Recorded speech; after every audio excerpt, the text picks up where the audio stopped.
Евгений. Мой Евгений. Я к вам пишу. Чего же боль? Что я могу еще сказать? Теперь я знаю к вашей воле меня презрением наказать. Но вы к моей несчастной доле хоть каплю жалости храня.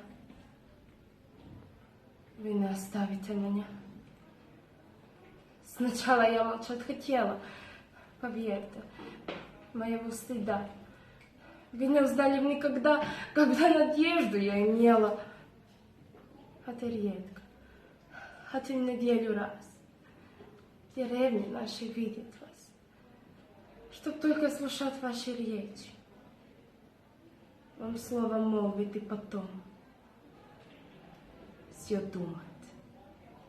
думать об одном и день и ночь на новой встрече.